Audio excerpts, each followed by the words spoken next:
ଆସୁଛି ବଡ଼ ବର୍ଷା। 10 ପର୍ଯ୍ୟନ୍ତ ଲଗାତାର ଛେଚିବ। 12 ଜିଲ୍ଲା ପାଇଁ ଆଲର୍ଟ ଜାରି। ଦିନ ତାପମାତ୍ରା 4ରୁ 6 ଡିଗ୍ରୀ କମିଛି। କଟକ ଭୁବନେଶ୍ୱର ସମେତ ସାରା ରାଜ୍ୟରେ ପାରଦ 40 ଡିଗ୍ରୀ ତଳକୁ ହ୍ରାସ ପାଇଛି। ତାତି କମାଇଲା କାଳ ବୈଶାଖୀ। 4ରୁ 6 ଡିଗ୍ରୀ କମିଲା ତାପମାତ୍ରା। ସେପଟେ ପାଣିପାଗ କେନ୍ଦ୍ରର ସୂଚନା, ଆସନ୍ତାକାଲି ଯାଏ ହେବ ବର୍ଷା। ଆଜି 12 ଜିଲ୍ଲାକୁ ୟେଲୋ ଆଲର୍ଟ। ଉତ୍ତର ଓଡ଼ିଶାରେ ବର୍ଷା ଝଡ଼ ଆଲର୍ଟ। ଖରା ତାତି କମାଇଲା କାଳ ବୈଶାଖୀ। ବର୍ଷା ସାଙ୍ଗକୁ ପବନ ଯୋଗୁଁ ତାପମାତ୍ରା ହ୍ରାସ ପାଇଛି। ଦିନ ତାପମାତ୍ରା 4ରୁ 6 ଡିଗ୍ରୀ କମିଛି। କଟକ ଭୁବନେଶ୍ୱର ସମେତ ରାଜ୍ୟରେ ପାରଦ 40 ଡିଗ୍ରୀ ତଳକୁ ହ୍ରାସ ପାଇଛି। ଆଞ୍ଚଳିକ ପାଣିପାଗ କେନ୍ଦ୍ର କହିଛି, ଆସନ୍ତା 10 ତାରିଖ ପର୍ଯ୍ୟନ୍ତ ରାଜ୍ୟରେ କାଳବୈଶାଖୀ ବର୍ଷା ସହ ପବନ ଲାଗି ରହିବ। ଆଜି ଉତ୍ତର ଓଡ଼ିଶାରେ ଝଡ଼ ବର୍ଷା ହେବ।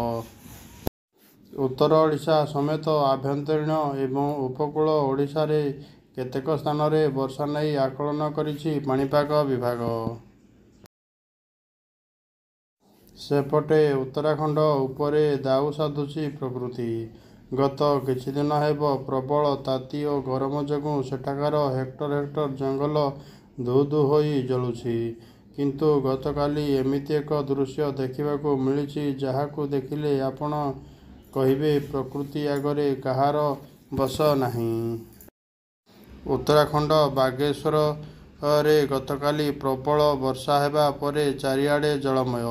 ଗତ ସନ୍ଧ୍ୟାରେ ହଠାତ୍ ଘୋଟି ଆସିଲା କଳାହାଣ୍ଡିଆ ମେଘ, ଆଉ ମାଠିଆ ମୁହଁରେ ଢାଳିଦେଲା ପାଣି। ତାପରେ ଏଭଳି ସୁଁ ସୁଁ ଗର୍ଜନ କରି ମାଡ଼ି ଆସିଲା ପାଣି, ବନ୍ଧବାଡ଼ କିଛି ମାନିଲା ନାହିଁ। କେବଳ ବାଗେଶ୍ୱର ନୁହେଁ, ପଡ଼ୋଶୀ ଆଲମୋଡ଼ା ଜିଲ୍ଲାରେ ମଧ୍ୟ ସମାନ ଅବସ୍ଥା। ପ୍ରବଳ ତାତିରେ ଆଉଟୁ ପାଉଟୁ ହେଉଥିବା ଲୋକଙ୍କୁ ଯଦିଓ ଏ ବର୍ଷା କିଛିଟା ଆଶ୍ୱସ୍ତି ପ୍ରକାଶ କରିଛି, କିନ୍ତୁ ଏଭଳି ହଠାତ୍ ଖରାଦିନିଆ ବନ୍ୟା ଏକ ଅଜଣା ଆଶଙ୍କା ମଧ୍ୟ ସୃଷ୍ଟି କରିଛି। ଏହି ଖରାଦିନିଆ ବନ୍ୟା ଫଳରେ କେତେ କ୍ଷୟକ୍ଷତି ହୋଇଛି, ଏହା ଏବେ ସୁଦ୍ଧା ଜଣାପଡ଼ି ନାହିଁ। ତେବେ ଖବର ମିଳିଛି ଯେ ଏହି ବନ୍ୟାରେ କେତେକ ରାସ୍ତା ଧୋଇ ଯାଇଛି ଓ କୋଠାବାଡ଼ି କ୍ଷତିଗ୍ରସ୍ତ ହୋଇଛି। ଅନେକ କଚ୍ଚା ଘର ମଧ୍ୟ ସମ୍ପୂର୍ଣ୍ଣ ନଷ୍ଟ।